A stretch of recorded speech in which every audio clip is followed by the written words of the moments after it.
નમસ્કાર વિદ્યાર્થી મિત્રો. આજે આપણે ધોરણ 10માં સંસ્કૃતમાં આજે આપણે જોઈ રહ્યા હતા યુદ્ધભૂત ઉદ્ધમ કે જે આપણે આપણે 15મું ચેપ્ટર જય પરાજય હોવા જય અથવા પરાજય જે આપણે જોઈ રહ્યા છીએ એમાં આજે આપણે આગળ વધીશું. તો આપણે ગયા લેક્ચરમાં જોયું કે જે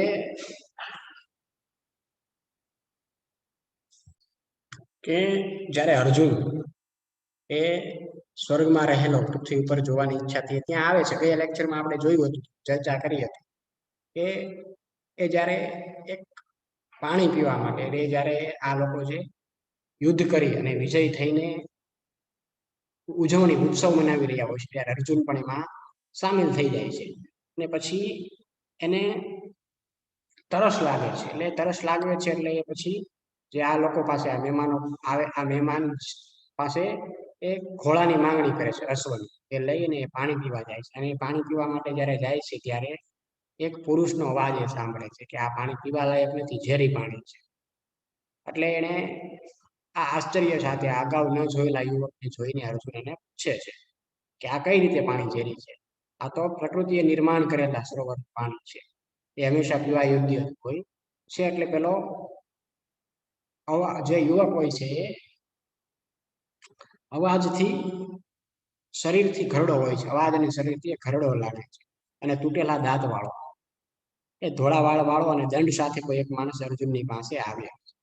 અને પહેલા અર્જુને આને ક્યારેય પણ જોયેલો નહોતો. એટલે અર્જુને એને આશ્ચર્યચકિત સાથે એ આશ્ચર્યચકિત થઈ જાય છે. એટલે એને અર્જુનને મહાભારતના કાળના સ્થૂળ, જાડા અને શરીરવાળા બળવાન લોકોને યાદ કરે છે અને એને એ કષ્ટનો એને અનુભવ કરે છે. એટલે એની આવી દશા જોઈ અર્જુન એને આશ્ચર્ય સાથે પૂછે છે કે આપ કોણ છો અને સાથે તમારી આવી દશા હાલત થઈ છે. ત્યાં સુધી આપણે આ લેક્ચર ગયા લેક્ચરમાં આપણે જોયું. તો હવે એમાં આપણે આગળ આજે વધીશું.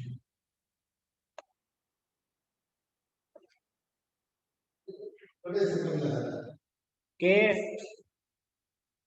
સહ પ્રત્યવદત અહમ અસ્ય દેશસ્ય એકઃ સૈનિકઃ વિગતેષુ કતિપયેષુ માસેષુ બહુનાં દેશાનાં પરસ્પરમ યુદ્ધમ અભવત. કે જે પેલો વ્યક્તિ હતો એ કહે છે પ્રત્યવદત સહ, એટલે કે તે પ્રત્યવદત એટલે કે તેને ઉત્તર આપ્યો. અહમ અસ્ય દેશસ્ય એકઃ સૈનિકઃ, હું આ દેશનો એક સૈનિક છું. વિગતેષુ કતિપયેષુ માસેષુ, વીતેલા કેટલાક મહિનાઓમાં, બહુનામ દેશાનામ, અનેક દેશોનું, પરસ્પરમ યુદ્ધમ અભવત, કે એને કહ્યું કે ઉત્તર આપ્યો એને એ યુવકે કે હું આ દેશનો એક સિપાહી છું, સૈનિક છું. અને વીતેલા કેટલાક મહિનાઓમાં અનેક દેશોનું પરસ્પર યુદ્ધ થયું હતું. તત્ર વિવિધાની શસ્ત્રાણી પ્રયુક્તાની તસ્માત કારણાત જલમ સ્થલમ વાયુ પ્રાણિનઃ ઇત્યે બહુવિધમ જગત વિવિધ રૂપેણ પ્રભાવિતમ અસ્તિ. પેલા યુવકે શું કહ્યું કે તત્ર વિવિધાની શાસ્ત્રાણી પ્રયુક્તાની, કે ત્યાં વિવિધાની અનેક, પ્રયુક્તાની એટલે પ્રયોજાયા, વપરાયા, ત્યાં અનેક શસ્ત્રો, અનેક જાતના શસ્ત્રો ત્યાં વપરાયા. તસ્માત કારણાત, તે કારણે, જલમ સ્થલમ વાયુ પ્રાણીને ઇત્યેવ બહુવિધમ જગત, એટલે ઇતિ એવમ બહુવિધમ જગત, આ પ્રમાણે, એટલે કે આ પ્રમાણે અનેક પ્રકારનું જગત. આ સંધિ થયેલી છે અને આપણે જુદું પાડીએ તો ઇત્યેવ બહુવિધમ જગત, એને આપણે છૂટું પાડીએ ઇતિ એવમ બહુવિધમ જગત, એવું છૂટું પડે એટલે એને કહ્યું કે આ પ્રમાણે અનેક પ્રકારનું જગત વિવિધ રૂપે એને પ્રભાવિતમ અસ્તિ. પ્રભાવિતમ એટલે પ્રભાવિત, અસરગ્રસ્ત, જેને આપણે કહીએ કે એને કહ્યું કે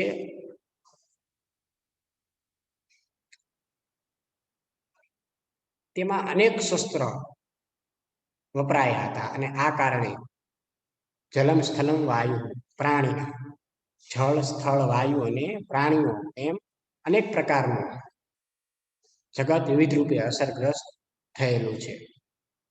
આગળ કિમ તે કથયામિ શસ્ત્રાર્થ નિર્ગતૈઃ પ્રદૂષિતૈઃ સર્વ વસ્તુ જાતમ પ્રદૂષિતમ વિષમયમ ચ સંજાતમ અસ્ય સરોવરસ્ય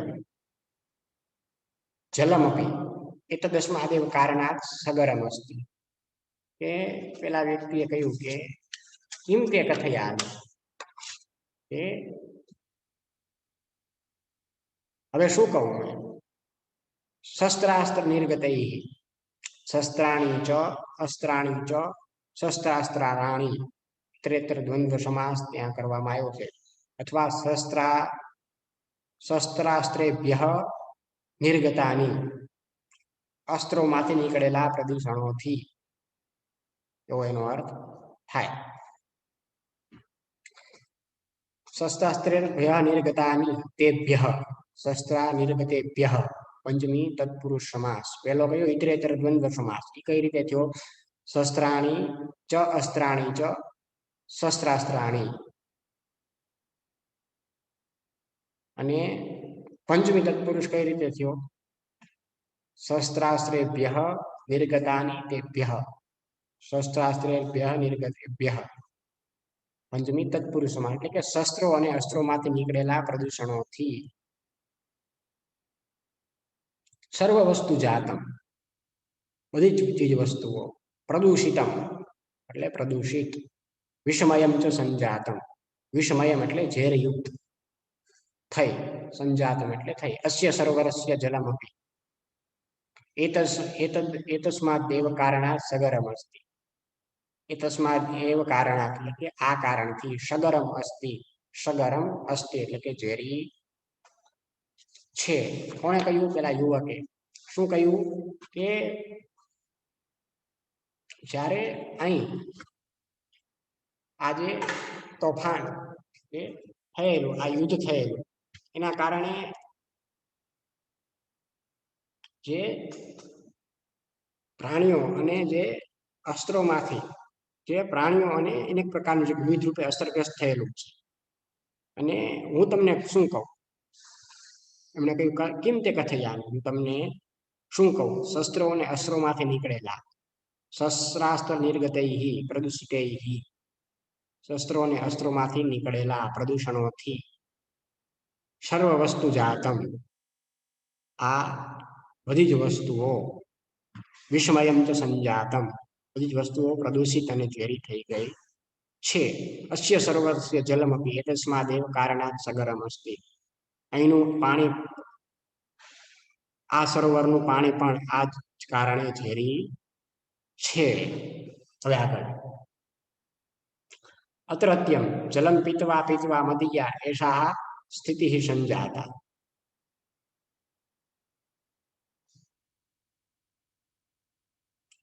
મદીયઃ પુત્રઃ ઇદમેવ જલમ પીત્વા વિગત દ્રષ્ટિ ગભીરે કૂપે પતિતો મૃતશ્ચ.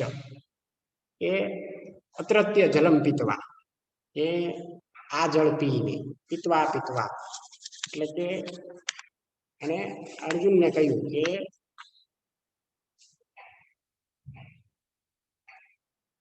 અત્રત્ય એટલે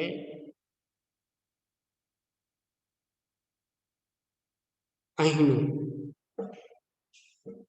અત્રત્યમ જલમ પીત્વા પીત્વા, વારંવાર પીને, જલમ પીત્વા પીત્વા એટલે વારંવાર પીને, મદીયા એટલે મારી, એસા સ્થિતિ સંજાત એટલે મારી આવી સ્થિતિ થઈ છે.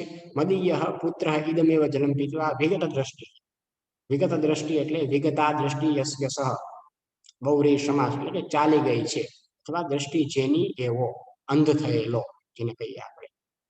વિગત દ્રષ્ટિ. ગભીર રૂપે, ગભીરે રૂપે, ગભીરે કૂપે એટલે ઊંડા કુવામાં. પતિતો મૃતશ્ચ એ પડીને નિધન પામ્યો, મૃત્યુ પામ્યો, મરી ગયો છે. એટલે એને અર્જુનને કહ્યું કે અહીંનું પાણી પીને મારી આ દશા થઈ છે. મારો પુત્ર પણ આ જ પાણી પીને દ્રષ્ટિ ગુમાવી, વિગત દ્રષ્ટિ ગુમાવીને ઊંચા કુવામાં પડ્યો અને એનું મૃત્યુ એ પામ્યો.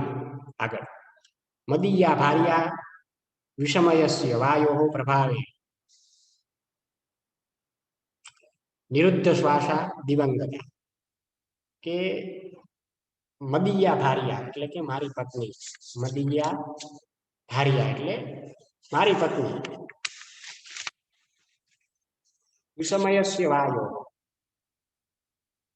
ઝેરી વાયુના પ્રભાવથી અસરથી નિરુદ્ધ શ્વાસા દિવંગતા. નિરુદ્ધ શ્વાસા એટલે નિરુદ્ધ શ્વાસ યસ્યાહા સા બહુવ્રીહી સમાસ.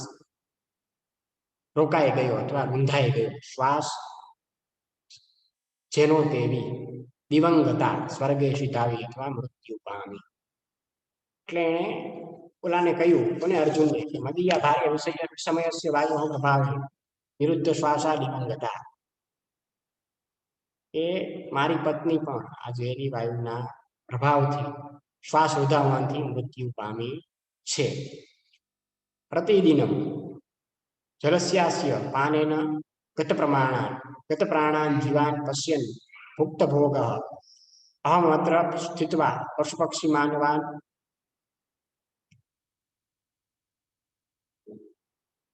અસ્ય જલપાનાત વારયામિ. એણે કહ્યું કે હું પણ પ્રતિદિનમ જલસ્યાસ્ય એટલે કે દિને દિને અવ્યયી ભાવ સમાસ છે. પ્રતિદિનમ એટલે દિને દિને, અવ્યયી ભાવ સમાસ એટલે રોજે રોજ. જલસ્યાસ્ય પ્રાણીને ગત પ્રાણા જીવાન એટલે કે પ્રાણો ત્યજી દેવા મરી જતા જીવોને, પશ્યન એટલે જોતો, ભુક્ત ભોગ ભુક્ત ભોગ યેન સહ બહુવ્રીહી સમાસ ત્યાં કરવામાં આવ્યો છે. જેને ભોગ ભોગવ્યો છે તેવો. અહમનું વિશેષ્યનું વિશેષણ છે. કે પશુ પક્ષી માનવાન, પશવ ચ પક્ષિણ ચ માનવા ચ તાન પશુ પક્ષી માનવાન ઇતરેતર દ્વંદ્વ સમાસ. પશુઓ પક્ષીઓ અને મનુષ્યોને જલપાના વારયામી એ જળ પીવાથી હું અથવા પાણી પીવાથી હું એને રોકું છું. એને કહ્યું કે મારી પત્ની પણ આ પાણી પીને એનો શ્વાસ રૂંધાવાથી મૃત્યુ પામે અને રોજ રોજ આ પાણી પીને પ્રાણો ગુમાવતા જીવોને જોતો અને જેને આ તકલીફો ભોગવી છે તે હું અહીં રહીને પશુઓ પક્ષીઓ અને મનુષ્યોને પણ પાણી પીતા રહું છું. એવું પેલા યુવકે કહ્યું. હવે આગળ અર્જુન શું કહે છે આપણે? અર્જુના વૃત્તાંતમેવ શ્રુત્વા પુરાતનીયસ્ય મહાભારતાભિધસ્ય યુદ્ધસ્ય પરિણામ સ્મૃતિપથમાનયતે સ વિચારયતિ યત તદા બહુના જનાનાં સંહાર સંજાત તેન પરિવારેષુ આપદાનં પરંપરા પ્રવર્તિતા. કે જ્યારે આ વ્યક્તિનું અર્જુનના વૃત્તાંતમેવ શ્રુત્વા, અર્જુન વૃત્તાંતમેવ શ્રુત્વા આ સમાચાર સાંભળીને, આ વૃત્તાંત સાંભળીને પુરાતનીયસ્ય મહાભારતાભિધસ્ય યુદ્ધસ્ય પ્રાચીન મહાભારત નામના યુદ્ધના પરિણામને સ્મૃતિપથમાનયતિ. સ્મૃતિપથમ એટલે સ્મૃતે સ્મૃત્યાહ પંથાહ તમ ષષ્ઠી તત્પુરુષ સમાસ એટલે કે સ્મૃતિના માર્ગે આનયતિ એટલે લઈ આવે છે. સહ વિચારયતિ યદા બહુના જનાનાં સંહાર સંજાત તેન પરિવારેષુ આપદાનામ, એટલે કે આફતોની, આપદાનામ એટલે આફતોની પરંપરા પ્રવર્તિતા, પરંપરા એટલે હારમાળા, પરંપરા એટલે હારમાળા પ્રવર્તાય, હારમાળા પ્રવર્તાય એટલે એને પેલા વ્યક્તિનું આ વૃત્તાંત સાંભળીને અર્જુને આ વૃત્તાંત સાંભળી પેલા જૂના કાળ એ મહાભારત નામના યુદ્ધના પરિણામને યાદ કરે છે. કારણ કે આપણે જાણીએ છીએ મહાભારતના યુદ્ધની અંદર પણ ઘણા બધા યોદ્ધાઓ, ઘણા બધા સૈનિકોએ યુદ્ધમાં સામેલ હતા અને બધા એ હણાયા હતા. તો એ મહાભારતના યુદ્ધને એ યાદ કરે છે અને વિચારે છે કે આ એ વખતે અનેક લોકોનો સંહાર થયો હતો, તેનાથી તેના પરિવારો અને અનેક આફતો આવી પડી હતી.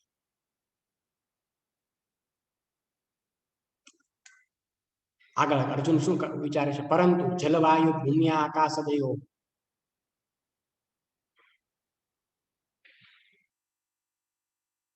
મહાભૂતાસ્તથૈવ શુદ્ધાઃ આસન તે જીવાનામ કૃતે યથાપૂર્વમ ઉપયોગિનઃ એવાસન. એટલે એને આ વૃત્તાંત સાંભળીને સંપ્રતિ, પરંતુ એને શું કીધું કે પરંતુ જલવાયુ ભૂમ્યાકાશદયો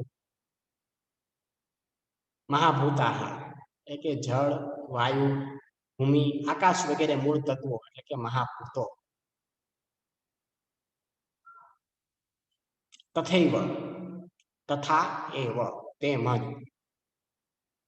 શુદ્ધાઃ આસન એ શુદ્ધ હતા તે જીવાના કૃતે એટલે પ્રાણીઓને માટે યથાપૂર્વમ અગાઉની માફક જ ઉપયોગિનઃ ઉપયોગી એવાસન સંપ્રતિ અત્યારે, સંપ્રતિ એટલે અત્યારે યદહમ પશ્યામિ તદ અધિકમ શોચનીયમ અસ્તિ. શોચનીયમ એટલે કે ચિંતા કે શોક કરવા લાયક. સૂચ ધાતુ છે પ્રથમ ગણનો પરસ્મૈ પદીય ધાતુનું વિદ્યાર્થક કર્મણી ઉદન નપુંસકલિંગ પ્રથમા એક વચન રૂપવામાં આવ્યું છે. નપુંસકલિંગ પ્રથમા દ્વિતીયા એક વચન રૂપવામાં આવ્યું છે. એટલે એને વિચાર કર્યો કે પરંતુ જલવાયુ ભૂમિ આકાશદયો મહાભૂતા તથૈવ શુદ્ધાઃ આસન. પરંતુ જળ, વાયુ, ભૂમિ, આકાશ વગેરે મહાભૂતો તત્વો તેવા જ શુદ્ધ હતા તે જીવાનામ કૃતે, તે પ્રાણીઓ માટે પહેલાની જેમ જ યથાપૂર્વ ઉપયોગીના એવાસન ઉપયોગી હતા. અત્યારે હું જોઉં છું એ વિચારવા યોગ્ય છે. સંપ્રતિ યદહમ પશ્યામિ તદ અધિકમ શોચનીયમ અસ્તિ. અત્યારે હું જોઉં છું એ વિચારવા યોગ્ય છે. શોચનીયમ અસ્તિ સંપ્રતિ યદહમ પશ્યામિ તદ અધિકમ શોચનીયમ અસ્તિ. આગળ જોઈએ. કિમયમ અધુના પ્રવર્તિતઃ માનવસ્ય જયઃ અસ્તિ પરાજયો વા. એટલે એને કહ્યું કિમ અયમ અધુના પ્રવર્તિતા, કે શું આ અત્યારે પ્રવર્તી રહેલો માનવસ્ય જયઃ અસ્તિ પરાજયો વા, કે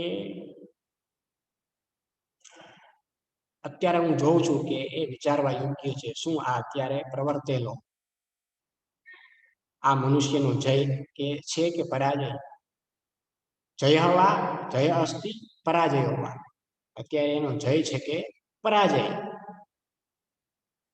એવં સશોક અર્જુન અપીત જલ એવં ગૃહિંત ચિંતશ્ચ પુનઃ સ્વર્ગ પ્રત્યાવર્તત. સશોક એવં સશોક, શોકેન સહિત બહુરીહી સમાસ છે એટલે કે શોકાતુર બનીને, શોકાતુર અર્જુન એટલે અર્જુન, અપીત જલ ન પીતમ અપીતમ નહીં તત્પુરુષ સમાસ, અપિતમ જલમ યેન સહ બહુવ્રીહી સમાસ, બે સમાસ ત્યાં કરવામાં આવ્યા છે. અપિત જલ ન પીતમ અપિતમ નહીં તત્પુરુષ સમાસ અને અપિતમ જલમ યેન સહ બહુવ્રીહી સમાસ, પાણી પીધા વિના. એવ ગૃહિત ચિંતશ્ચ, ગૃહિત્વા ચિંતા યેન સહ બહુવ્રીહી સમાસ, મનમાં ચિંતા લઈને. પુનઃ સ્વર્ગમ પ્રત્યાવર્તત, સ્વર્ગમ એટલે સ્વર્ગમાં, પ્રત્યાવર્તત એટલે પાછો ચાલ્યો. આમ एवं किमयम् अधुना प्रवर्तित मानवस्य जयः पराजय जयः जयः कस्ति वा पराजयो वा एवं सशोकः अर्जुनः अपीतजलः एवं गृहीतचित्तश्च पुनः स्वर्गं प्रत्यावर्तत. आ मनुष्यनो जय છે કે પરાજય એવો વિચાર કરી આમ શોક સાથે અર્જુન પાણી પીતા વિના મનમાં ચિંતા લઈ ફરીથી સ્વર્ગે પાછો ગયો. અહીં આપણે આ ચેપ્ટર 15મું ચેપ્ટર જય પરાજયો વા, જય કે પરાજય એ આપણે અહીં પૂર્ણ કર્યું. આમાં દર્શાવેલા શબ્દાર્થો, વિભક્તિ, વચનના રૂપો તથા અભ્યાસ સ્વાધ્યાયના પ્રશ્નો તમારે તમારી ફેરબુકમાંથી આ લેક્ચરના જે 15મા ચેપ્ટરના તમારે તમારી ફેરબુકમાંથી લખી લેવાના રહેશે. તથા જે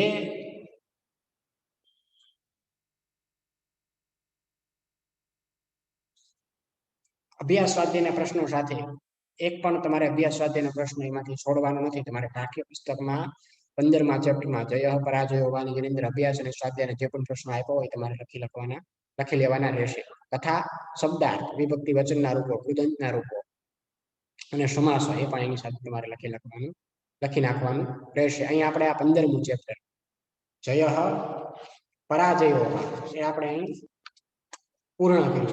હવે આપણે આ ચેપ્ટરથી આગળ 16મું ચેપ્ટર માં આપણે આજે આગળ વધીએ.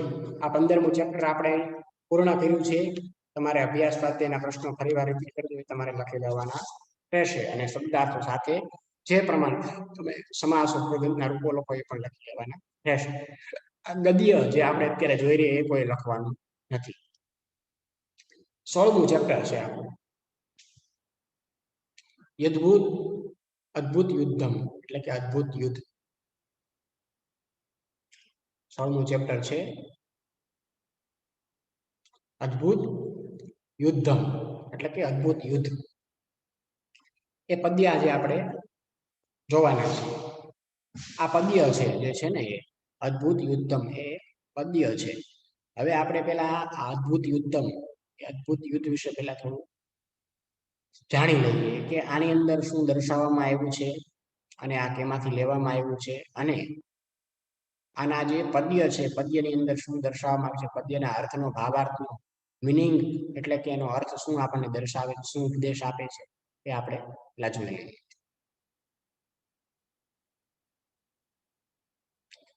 મહર્ષિ વાલ્મીકી દ્વારા રચિત રામાયણ આદિ કાવ્ય તરીકે પ્રસિદ્ધ છે.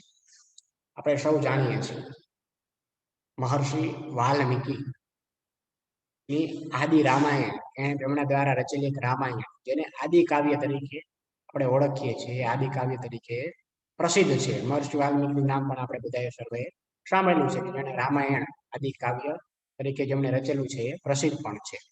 તો આ રામાયણ આદિ કાવ્ય હોવાને કારણે તેના રચયિતા વાલ્મીકી પણ આદિકવિ છે. આ રામાયણમાં કુલ 7 કાંડ અને 24,000 શ્લોકો છે. આ જે રામાયણ છે જે આદિકાવ્ય એ આદિકાવ્ય હોવાને કારણે તેના રચયિતા એ મહર્ષિ વાલ્મીકી પણ આદિકાવ્ય છે એટલા માટે એને આદિકાવ્ય તરીકે ઓળખવામાં આવે છે. અને આ રામાયણની અંદર કુલ 7 કાંડ આવેલા છે. આ તમારે યાદ રાખવું પડશે. જ્યારે પણ આવું પૂછાઈ શકે કે રામાયણ અંદર કુલ કેટલા કાંડ છે, આવો પ્રશ્ન પૂછી શકે. રામાયણમાં કુલ 7 કાંડ છે અને 24,000 શ્લોકો છે. આ તમારે યાદ રાખવું પડશે. આગળ જોઈએ. રામાયણનું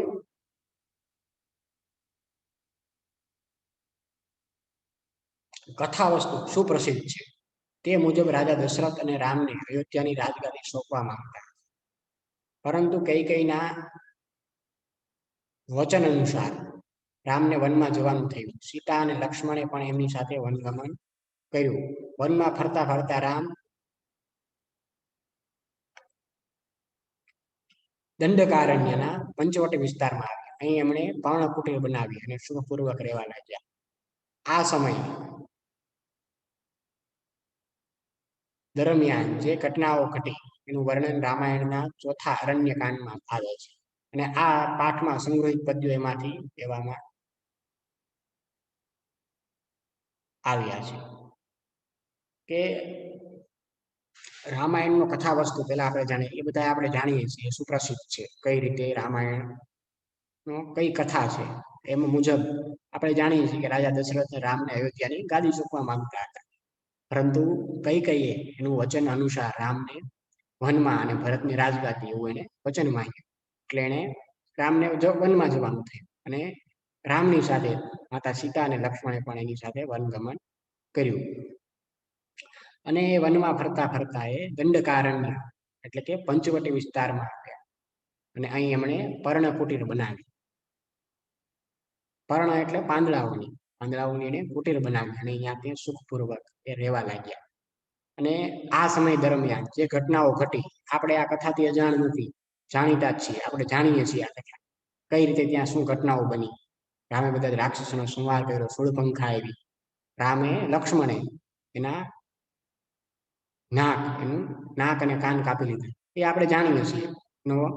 નાક એનું કાપી નાખ્યું, એ કથા આપણે સૌ જાણીએ છીએ. એટલે એનું વર્ણન, એ ઘટનાઓ ઘટી અને એનું વર્ણન આજે ચોથા કાંડ, રામાયણનો જે ચોથો કાંડ છે જેને આપણે અરણ્ય કાંડ કહીએ છીએ, એ અરણ્ય કાંડમાં દર્શાવવામાં આવે છે. અને આ પાઠ જે છે અહીંયા આપણે જે સંગ્રહિત છે એ જ પદ્યમાંથી, એ અરણ્ય કાંડમાંથી લેવામાં આવ્યો છે. કે આ જ નિવાસ સ્થળેથી લંકાપતિ રાવણે સીતા માતાનું હરણ કર્યું. સીતાને બળપૂર્વક હરી જતા રાવણને માર્ગમાં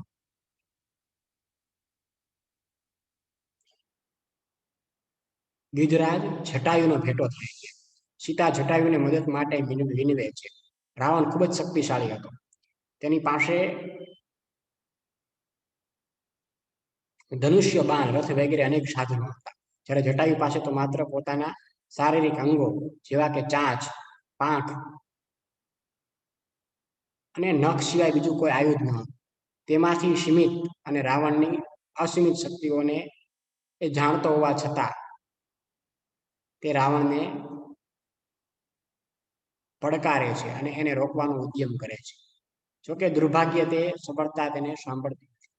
છતાં જટાયુએ ઉદ્યમે રામાયણની કથાની સાથે જટાયુના આ પાત્રને અમર કરી દીધું છે. હવે આ એ જ સ્થળ છે જે આપણે દંડકારણ્ય પંચવટી, કે અહીં લંકાપતિ રાવણે માતા સીતાનું અપહરણ કર્યું હતું. અને એને એ સીતાને એ બળપૂર્વક એ અહીંથી જ એ રાવણે એનું હરણ કરી ગયો હતો. અને રાવણને જ્યારે હરણ કરીને લંકામાં લઈ જતો હતો ત્યારે એને માર્ગમાં ગિધરાજ જટાયુનો એને ભેટો થાય છે. અને આ જટાયુ એ માતા સીતા આ જટાયુને પોતાની મદદ માટે ને છોડાવવા માટે એને વિનંતી કરે છે, વિનવે છે. જટાયુ જાણતો હતો કે રાવણ શક્તિશાળી છે. તેની પાસે ધનુષ્ય, બાણ, રથ વગેરે સાધનો હતા. જ્યારે જટાયુ પાસે તો ફક્ત પોતાના શારીરિક અંગો, ગીધની પાસે શું હોય? પોતાની ચાંચ, પાંખ અને નખ, એ સિવાય એની પાસે કોઈ પણ આયુધ એટલે કે સાધન નહોતું, શસ્ત્ર કે અસ્ત્ર નહોતું.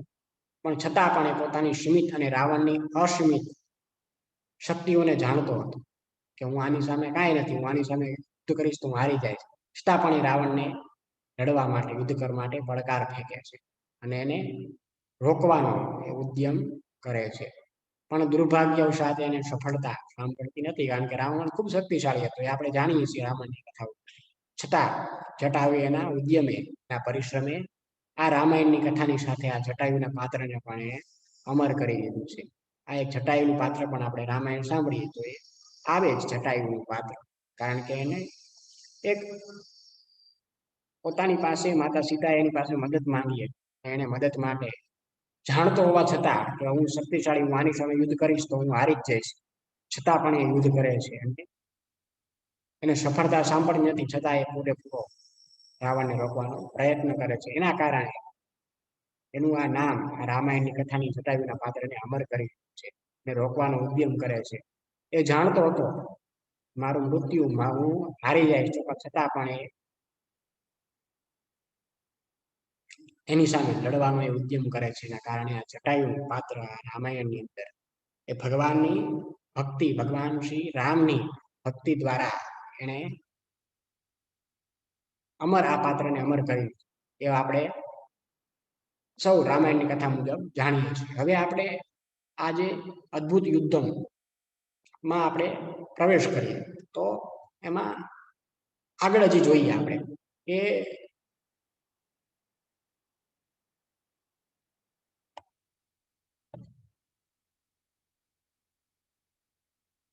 જટાયુ એ પક્ષી હોવા છતાં રાવણ સાથે સંઘર્ષમાં ઉતરે છે, કારણ કે એક દુઃખી નારીને પ્રાણના ભોગે પણ મદદ કરવી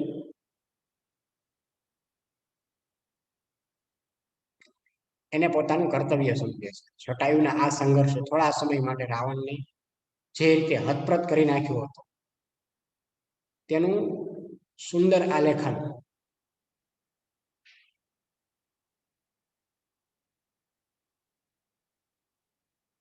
આ કાવ્યાંશમાં કરવામાં આવ્યું છે. આ કાવ્યમાંથી માણસે બોધ લેવાનું છે.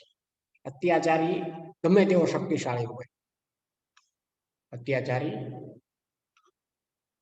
ગમે તેવો શક્તિશાળી પણ તેની સામે આપણે ભલે ને સામાન્ય શક્તિવાળા હોઈએ તો પણ એકવાર તો તેની સામે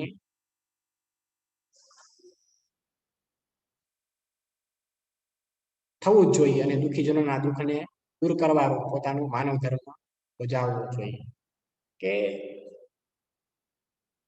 એને ખબર હતી જટાયુને કે પોતે આની અસીમિત શક્તિઓ સામે પોતાની સીમિત શક્તિઓ કંઈ કામમાં આવવાની નથી, છતાં પણ એ જટાયુ પક્ષી હોવા છતાં એ રાવણની સાથે સંઘર્ષમાં યુદ્ધમાં એ ઉતરે છે. કારણ શું હતું કે સીતા માતા એની પાસે મદદ માંગી હતી. એક દુઃખી નારીને પોતાના પ્રાણના ભોગે પણ મદદ કરવી એ પોતાનું કર્તવ્ય માને છે. અને એ જટાયુએ આ સંઘર્ષ માટે થોડા સમય માટે રાવણને પણ હતપ્રત કરી નાખ્યો હતો. પોતાની ચાંચ દ્વારા, પોતાની પાંખ દ્વારા એને રાવણ ઉપર પણ પ્રહાર કર્યો હતો. એટલે એને થોડાક સમય માટે પણ રાવણને ત્યાં રોકી રાખી અને હતપ્રત તો કરી જ નાખ્યો હતો. એનું સુંદર આલેખન આ કાવ્યાંશની અંદર કરવામાં આવ્યું છે. અને આ કાવ્યમાંથી માણસે બોધ લેવાનો છે કે અત્યાચારી ગમે એટલો શક્તિશાળી હોય પણ એની સામે આપણે ભલે ને સામાન્ય શક્તિવાળા હોય તો પણ એકવાર તેની સામે થવું જ જોઈએ અને દુઃખીજનોના દુઃખને દૂર કરવાનું પોતાનો માનવ ધર્મ બજાવવો જોઈએ. એ આપણે આ રાવણ દ્વારા, આ જટાયુ દ્વારા આપણે સમજવાનું છે. એટલા માટે જટાયુનું નામ રામાયણની અંદર અમર થઈ ગયું, કારણ કે એ પક્ષી છે પોતે, છતાં પણ એ રાવણની સામે, રાવણ જેવાની સામે એ સંઘર્ષમાં ઉતરે છે. કારણ કે એક દુઃખી નારીને પોતાના પ્રાણના ભોગે પણ એ મદદ કરવી એ પોતાનું કર્તવ્ય માનતો અને થોડા સમય માટે પણ રાવણને હતપ્રત કરી નાખે છે. એટલા માટે એનું નામ આ રામાયણની અંદર અમર થઈ ગયું છે. એ અમર છે એટલા માટે. અને આપણે જે આ કાવ્યાંશ જોવાના છે એની અંદર પણ કે રાવણને જે રીતે હતપ્રત કરી નાખે છે એનું સુંદર આલેખન આ કાવ્યાંશની અંદર જે આપણે કરવાનું છે. અને એ કાવ્યમાંથી આપણે એ જ બોધ લેવાનો છે કે અત્યાચારી ગમે એટલો શક્તિશાળી હોય પણ એની સામે આપણે ભલે ને સામાન્ય શક્તિ હોઈએ પણ છતાં પણ આપણે એકવાર એની સામે થવું જ જોઈએ અને દુઃખીજનોના દુઃખને દૂર કરવાનું પોતાનો માનવ ધર્મ જાવો જોઈએ. હવે આપણે આની અંદર આગળ વધીએ. પ્રથમ શ્લોક છે, પઠન કરી અન્વય દ્વારા આપણે એનો શબ્દશઃ અર્થ કરી એનો ભાવાર્થ જાણીશું. પેલા એનું પઠન કરીએ શ્લોકનું. તતઃ પર્વત શૃંગાભઃ તીક્ષ્ણતુંડ ખગોત્તમઃ વનસ્પતિગતઃ શ્રીમાન વ્યાજહાર શુભામ ગિરામ. ફરીવાર જોઈએ. તતઃ પર્વત શૃંગાભઃ તીક્ષ્ણતુંડ ખગોત્તમઃ વનસ્પતિગતઃ શ્રીમાન વ્યાજહાર શુભામ ગિરામ. એ શ્લોક દ્વારા અન્વય જોઈએ. તતઃ પર્વત શૃંગાભઃ, પર્વ પછી પર્વતના, તતઃ એટલે પછી પર્વત શૃંગાભઃ પર્વતના શિખર જેવી, તીક્ષ્ણતુંડ धारदार चांच वाळो। खगोत्तमः तीक्ष्णतुंडः वनस्पतिगतः धारदार चांच वाळो वनस्पति वृक्ष पर रहेलो। श्रीमान खगोत्तमः शोभावाळा पक्षीओमां उत्तम। शोभावाळा श्रीमान એટલે શોભાવાળા પક્ષીઓમાં ઉત્તમ।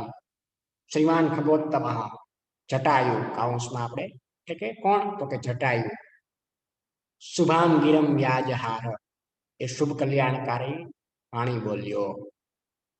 આ અન્વય જોયો। હવે આપણે એનો શબ્દશઃ અર્થ જોઈએ કે પર્વત શૃંગાભ એટલે પર્વતસ્ય શૃંગમ પર્વત શૃંગમ ષષ્ઠી તત્પુરુષ સમાસ છે ત્યાં બે સમાસ ત્યાં કરવામાં આવ્યા છે જોઈએ તો આપણે એક બહુવ્રીહી સમાસ છે અને એક બીજો છે ષષ્ઠી તત્પુરુષ છે। ષષ્ઠી તત્પુરુષ કઈ રીતે થશે પર્વતસ્ય શૃંગમ પર્વત શૃંગમ એ ષષ્ઠી તત્પુરુષ થયો અને હવે બહુવ્રીહી કઈ રીતે થશે પર્વત શૃંગસ્ય આભા ઇવ અથવા આભાયસ્ય સહ બહુવ્રીહી સમાસ। તો કહેવામાં આવ્યું કે પર્વત શિખર જેવી શોભાવાળો પર્વત શૃંગાભ એટલે પર્વત શિખર જેવી શોભાવાળો। ખગોત્તમ એ જટાયુનું વિશેષણ છે ત્યાં ખગોત્તમ પક્ષીઓમાં ઉત્તમ।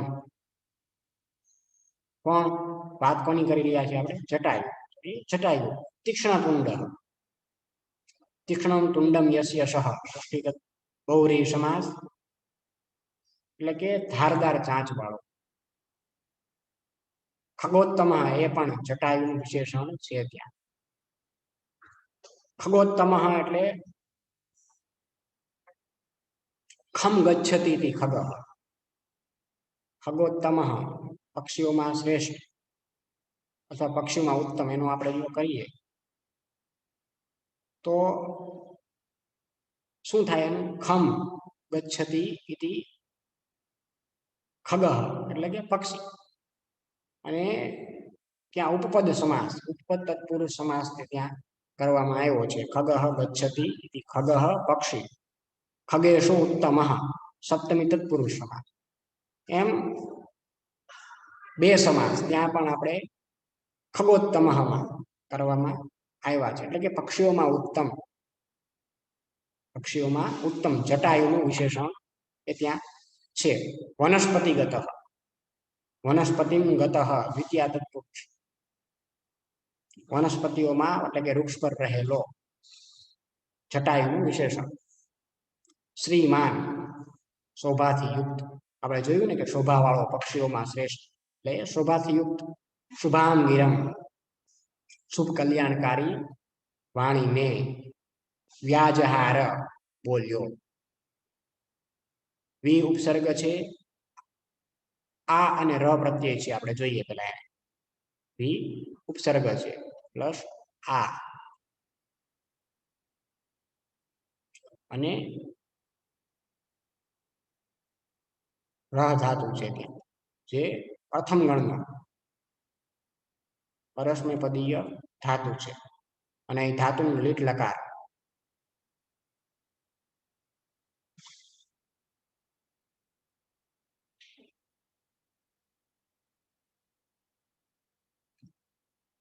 પરોક્ષે ભૂતકાળ અન્ય પુરુષ એક વચનનું રૂપ આપવામાં આવ્યું છે ખગોત્તમ જટાયુ કર્તાનું આ ક્રિયાપદ છે। વ્યાજહાર આ ધાતુનો લીટ લકાર વાપરવામાં આવ્યો લીટ લકારનો આપણો અર્થ એકવાર મેં સમજાયો કે જે આપણે જોયું ન હોય અને બની ગયું હોય અહીંયા લીટ લકારનો ભૂતકાળનો અર્થ પરોક્ષે જેને કહીએ પરોક્ષે લીટ પરોક્ષના અર્થમાં દર્શાવવામાં ત્યાં ભૂતકાળનો પ્રયોગ ત્યાં લીટ લકારનો પ્રયોગ કરવામાં આવે છે એનું આપણે ઉદાહરણ પણ વચમાં જોયું હતું કે રામ બભુવ રામ થયા આપણે મેં તમે જોયા નથી આપણે સાંભળેલું છે નજરથી જોયા નથી એટલા માટે ત્યાં પરોક્ષ ભૂતકાળ માટે લીટ લકારનો પ્રયોગ અહીંયા પણ વ્યાજહાર આજે છટાયું જે વાણીમાં બોલ્યો હતો મેં તમે કોઈ સાંભળી આપણે પુરાણોમાં વાંચેલું છે આપણે સાંભળેલી નથી મતલબ કે તમે અને મેં અથવા કોઈ આ વાણી સાંભળી નથી ભૂતકાળ પરોક્ષમાં છે એટલા માટે ત્યાં લીટ લકારનો પ્રયોગ કરવામાં આવ્યો છે। આપણે એનો ભાવાર્થ આખે આખો જોઈએ. હવે આપણે એનો અનુવાદ એટલે કે એનો ભાવાર્થ જોઈએ ભાવાર્થ.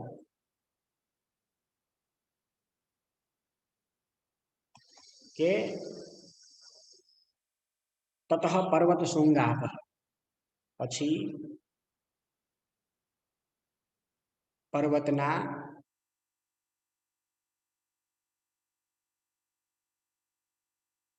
શિખર જેવી, પર્વતના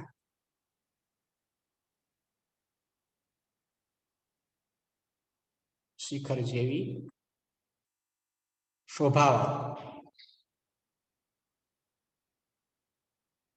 શોભાવાળો તીક્ષ્ણ તુંડ એટલે કે ધારદાર ચાંચ વાળો. તીક્ષ્ણ તુંડ એટલે ધારદાર ચાંચ વાળો.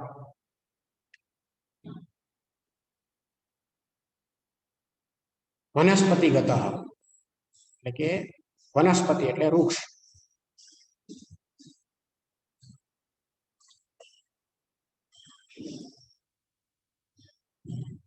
કૌંસમાં આપણે વૃક્ષ પર રહેલો, પર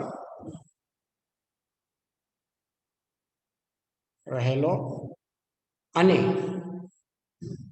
શ્રીમાન ખગોત્તમ એટલે કે અને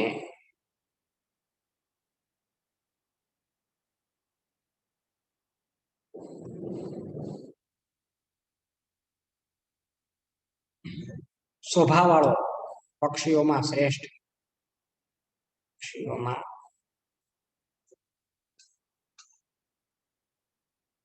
ઉત્તમ, શ્રેષ્ઠ એટલે ઉત્તમ એવો કોણ? જટાયુ. એવો કૌંસમાં આપણે કહીએ જટાયુ.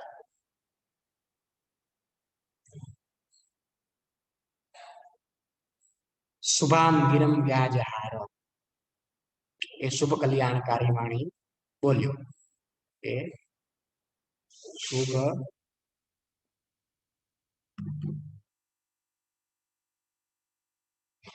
કલ્યાણકારી વાણી બોલ્યો. તતઃ પર્વત શૃંગાપઃ તીક્ષ્ણતુંડ ખગોત્તમઃ વનસ્પતિગત શ્રીમાન વ્યાજહાર શુભામ ગિરમ. આપણે એનો અન્વય કર્યો કે તતઃ પર્વત શૃંગાપઃ તીક્ષ્ણતુંડ વનસ્પતિગત શ્રીમાન ખગોત્તમઃ એટલે કે જટાયુ શુભામ ગિરમ વ્યાજહાર. કે પછી પર્વતના શિખર જેવી શોભાવાળો, ધારદાર ચાંચ વાળો અને વનસ્પતિ વૃક્ષ પર રહેલો આસો અને શોભાવાળો, પક્ષીઓમાં ઉત્તમ એવો જટાયુ શુભ અને કલ્યાણકારી વાણી એ બોલ્યો. એમાં પેલા શ્લોકની અંદર એ દર્શાવવામાં આવ્યું. હવે આપણે બીજા શ્લોકમાં આગળ વધીએ.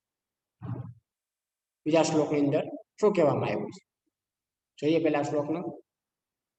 યત્કૃત્વા ન ભવેત ધર્મો ન કીર્તિ ન યશો ધ્રુવમ શરીરશ્ચ ભવેત ખેદઃ કસ્તત્કર્મ સમાચરેત.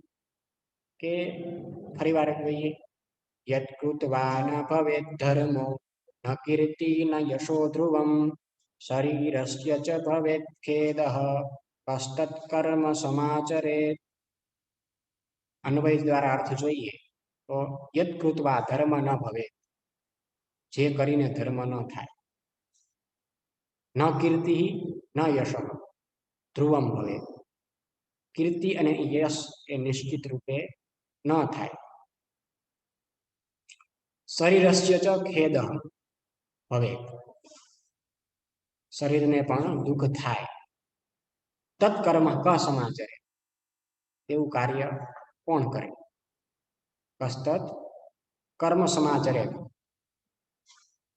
તત્કર્મ કહ સમાચરે, એ કાર્ય કોણ કરે? શબ્દ અર્થ જોઈએ. યત્કૃત્વા, જે કરીને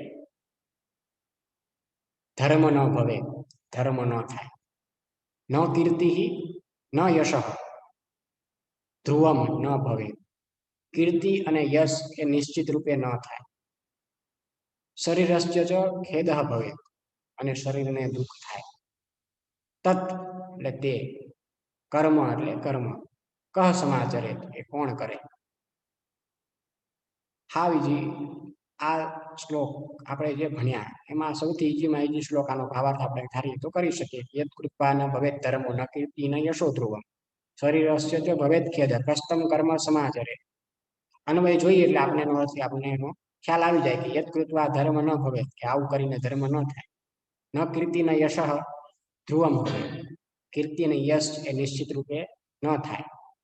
શરીરસ્ય ચ ખેદ ન ખેદ ન ભવે, એ શરીરને પણ દુઃખ થાય. શરીરસ્ય ચ ખેદ ભવે, ખેદ એટલે દુઃખ, કે દુઃખ થાય એવું કાર્ય કોણ કરે. કસ્ત્વમ કર્મ સમાચરે કહ તત્કર્મ ક સમાચરે, એ કર્મ આવું કાર્ય કોણ કરે. ભાવાર્થ જોઈએ આપણે.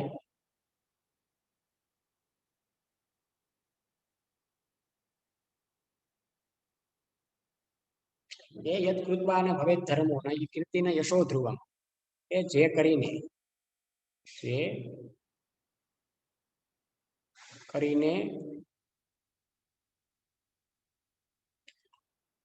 ધર્મ ન થાય.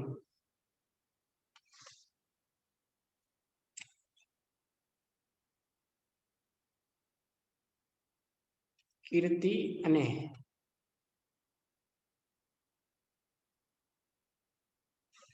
યશ નિશ્ચિત રૂપે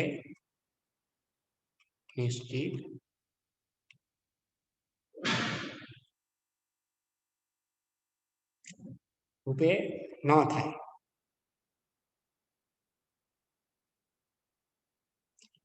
અને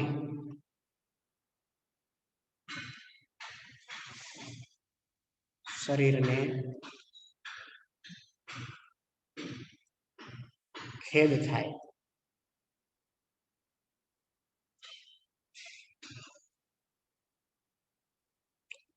તેવું કાર્ય કોણ કરે. તેવું કાર્ય કોણ કરે. યદ કૃત્વા ન ભવેત ધર્મો ન કીર્તિ ન યશો ધ્રુવમ શરીરસ્ય ચ ભવેત ખેદ કસ્તુમ કર્મ સમાચરે, કે જે કરીને ધર્મ ન થાય અને કીર્તિ અને યશ નિશ્ચિત રૂપે ન થાય, અને એ શરીરને ખેદ થાય એવું કાર્ય કોણ કરે. આ શ્લોક દ્વારા આપણને દર્શાવવામાં આવ્યું. તો આ બીજા શ્લોક સાથે આપણે આ જે 16મું ચેપ્ટર આપણું યદભૂત યુદ્ધમ, અદ્ભુત યુદ્ધ, આ પદ્ય આપણે અહીં સુધી જોયું. હવે બીજા લેક્ચરમાં આપણે ત્રીજા શ્લોકથી આગળ જટાયુ અને રાવણનો જે સંવાદ આવે છે, બંને વચ્ચે જે યુદ્ધ થાય છે એ શું થાય છે અને કઈ રીતે બંનેનો સંવાદ થાય છે આપણે પછી ફરીવારના લેક્ચરમાં જોશું. 15મા ચેપ્ટરનું ફરીવાર રિપીટ કરી દઉં. 15મા ચેપ્ટરનો તમારે અભ્યાસ સ્વાધ્યાય અને પ્રશ્નો તમારી ફેરબુકમાં લખવાના રહેશે. સાથે શબ્દાર્થ, અન્વય અને અર્થ પણ લખવાના રહેશે. જે 15મું ચેપ્ટર જોયું એમાં શબ્દાર્થો, વિભક્તિ, વચનના રૂપો, સમાસો થયા હોય તો સમાસો, જે અને જ્યાં કૃદન થયું હોય ત્યાં કૃદન, અને જ્યાં વિભક્તિ, વચન, સ્ત્રીલિંગ, પુલ્લિંગ કે નપુંસકલિંગ ના જે રૂપો ત્યાં આપણે જે જોયા હોય એ પણ તમારે તમારી ફેરબુકમાં એ લખવાના રહેશે. અને આ જે 16મું ચેપ્ટર અદ્ભુત યુદ્ધમ, એમાં જે આપણે 2 શ્લોકો જોયા. પ્રથમ શ્લોક આપણે જોયો કે તતસ પર્વત શૃંગાભ તીક્ષ્ણ તુંડ ખગોત્તમઃ વનસ્પતિગત શ્રીમાન વ્યાજહાર શુભામ ગિરમ. અને આ બીજો શ્લોક જોયો યદ કૃત્વા ન ભવેત ધર્મો ન કીર્તિ ન યશો ધ્રુવમ શરીરસ્ય ચ ભવેત ખેદ કસ્તુમ કર્મ સમાચરે. આ બંનેના શબ્દાર્થો,